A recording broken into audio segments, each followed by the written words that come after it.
There was once a moment in ancient Egypt, a moment unlike any before or after, when an entire civilization was forced to abandon all its gods, all its traditions, all its sacred beliefs.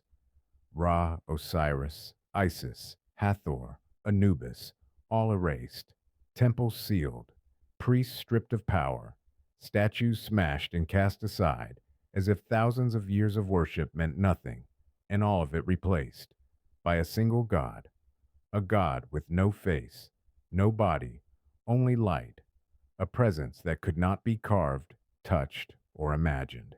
This is the rise and the fall of Atenism, a story of vision, rebellion, devotion, and the price paid for changing the divine order. Around 1350 BC, Pharaoh Amenhotep IV made a decision, one so bold, so unprecedented, that no Egyptian ruler had ever dared to make it. He declared that only one God existed, Aten, the sun disk in the sky, not one among many, but the single source of all life and power. To mark the birth of this new religion, he changed his name from Amenhotep to Akhenaten, the one who serves Aten. He did not create a new god. He erased gods that had existed for thousands of years. Centuries of ritual, myth, and tradition vanished overnight. Unlike the traditional gods of Egypt, Aten had no body, no form, no mythology. Aten could not be sculpted, painted, or shaped into an idol. Aten was depicted only as a brilliant sun disk, its rays stretching downward like open hands, pouring life into the world below. To worship Aten, Egyptians stood beneath the sunlight with arms raised, their bodies becoming the temple, their shadows the only walls around them. No idols, no images, no mediator between humans and God, except the pharaoh himself. Akhenaten stood alone as Aten's chosen representative. Some believe Akhenaten experienced a divine vision under the sun, a revelation so powerful it transformed his understanding of the universe. Others think he sought to break the Amen priesthood, whose influence rivaled the power of the throne. To them, Atenism was a political revolution disguised as faith. But a darker question remains. Did he truly believe Aten was the only God, or did he simply want to become the only source of divine authority? Under Akhenaten, Egyptian art changed completely. Elongated faces, soft curves, and androgynous forms.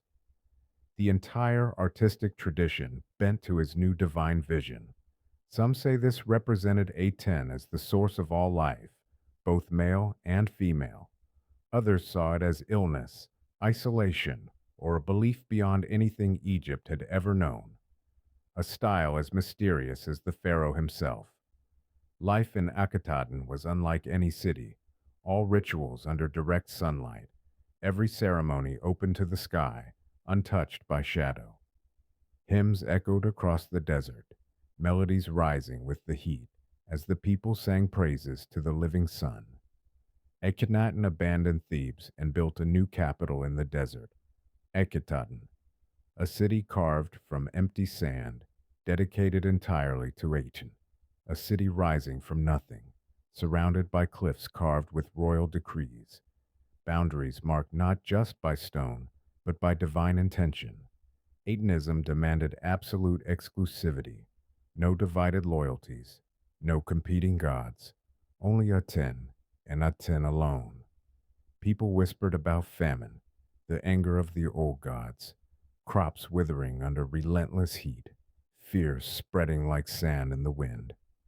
Meanwhile, Akhenaten devoted all his time to Aten. He turned away from politics, from diplomacy, and from the needs of his people. A religion born to unite Egypt instead began tearing it apart. Families divided, temples abandoned, and the nation strained to its breaking point. When Akhenaten died, Egypt fell into chaos. The foundations of his religious revolution collapsed with him. Tutankhaten abandoned Akhenaten and restored the ancient gods. He returned Egypt to the old ways, bringing back the rituals that had shaped the kingdom for millennia.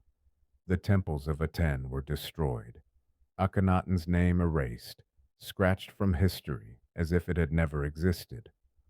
What other forgotten religions once shaped our world? Lost faiths buried beneath sand and time. Join me in the next episode as we continue our journey into the ancient shadows.